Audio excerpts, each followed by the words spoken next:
Hello, welcome back to In Stitches with Jackie. I have finished quilting my baby quilt and it came out really nice. Stitch quality, very nice. So this is how close I came to the bottom. And that was using the 8x12, which, overall, really nice. And I'll have to look through my stuff. I made this quilt at a retreat last February. Baby was born in June. Really cute pattern. It went really fast. I made 2 of them in, a few hours. I mean, I had all the cutting done, but I will definitely find that pattern if anybody is interested in making this. It was a really fast, quick sew. It's almost like a, it comes out like a disappearing 9 patch. If you've ever done that, it kind of looks the same, only it has this sashing in the middle. Okay, so what I am going to do now, I put my walking foot on and increased my stitch length to 3. And I'm keeping the embroidery thread in. And I am going to stitch in the ditch right in through here. So I thought I'd kind of bring you along for the ride here. I love using this walking foot. I absolutely love it. I feel that this is fine. I'm probably going to increase my stitch length a little more here. I increased it to 4. I don't believe I needed that small. I just want to go in here. This is obviously the same color thread, so I want to be a little more careful. It's not the monofilament thread. So obviously anytime I go a little off, it's going to be seen, but I think it's fine. I think it's fine. I do this a lot, and again, see how you start to get that bunching? What's so nice about the walking foot is it's going to make sure to feed this in here. Now, one of the reasons why that's happening is my weight is not distributed evenly.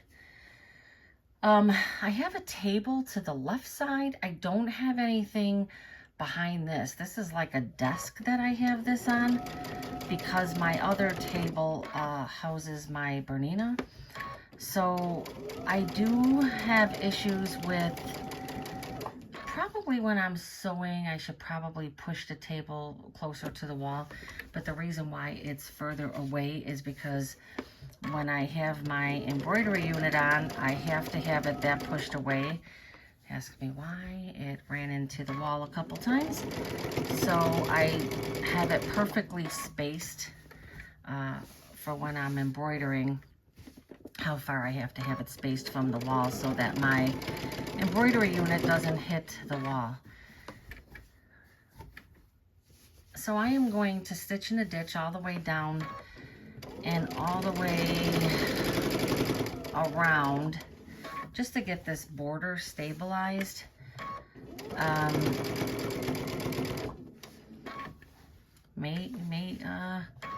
don't think it's gonna bite back.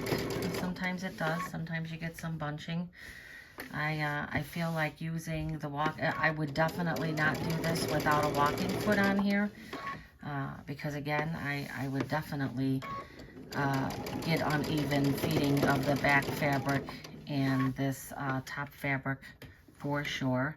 Again, I'm able to control the weight to the left, but not so much in the back of this quilt. So I do have some pulling, so doing the best I can. I announced before that when I first started that I made this baby quilt along with another one at a quilting retreat in February. And baby was born in June. And I did get the one gifted on time, but this one is just, once I started some of my Halloween projects,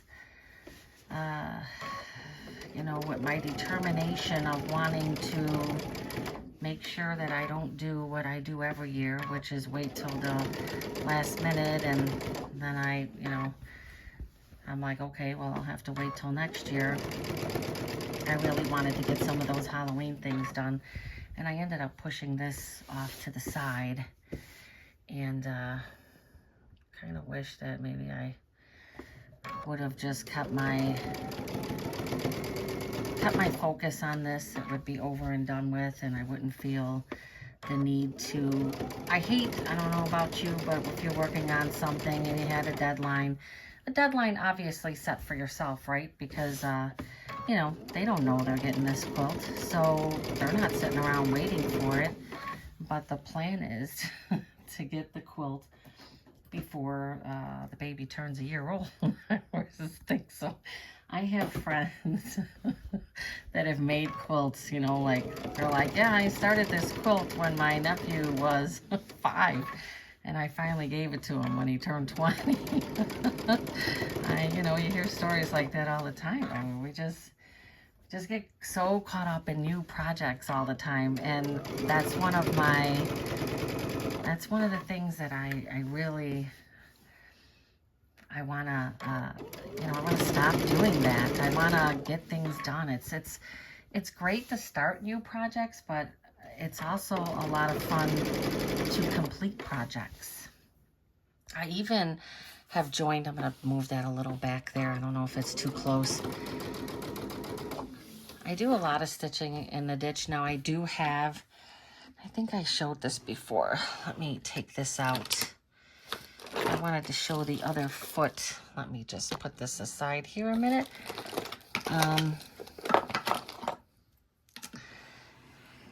Sorry about the movement of this. So I also have this foot, and I've showed this before. This is a stitch in the ditch foot. It has that right in the middle, so you're supposed to line that up. And to me, I can't see with it. Like, it is wonderful, and I think I would use it for something that was way more bulky. But I tend to just use the open toe one. And I'm just, whoops. Don't want to sew that fast when you're stitching in the ditch. You want to, you want to take your time overall. Make sure you're getting that in there.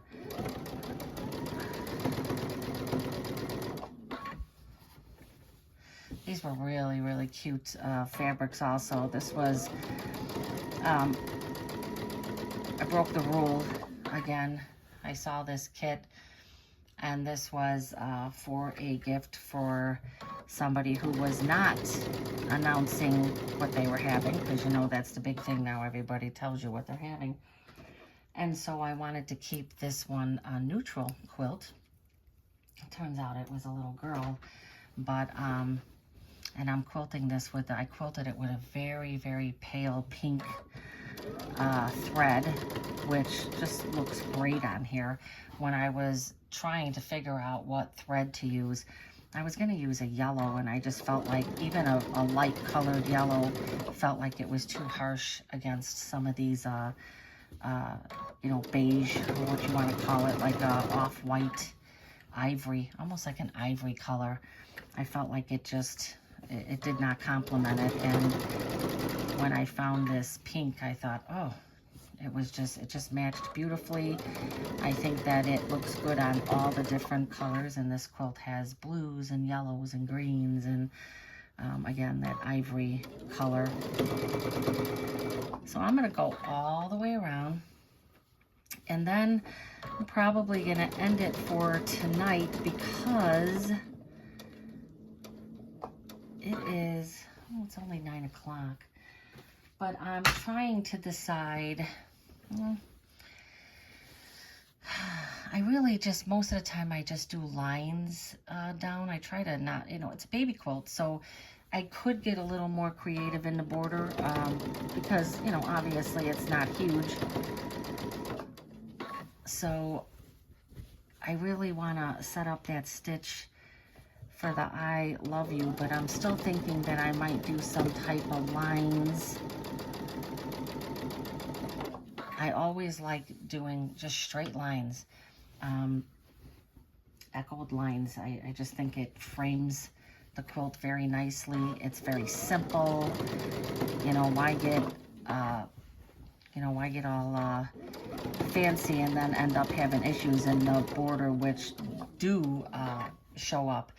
Again, I'm enjoying making it. I never want to make it seem like I don't enjoy doing this, because obviously I do. I spent hours and hours in my sewing room. As a matter of fact, my sewing room has exploded out to my family room and everywhere else, so it's hard to look around and not see something sewing or embroidery related.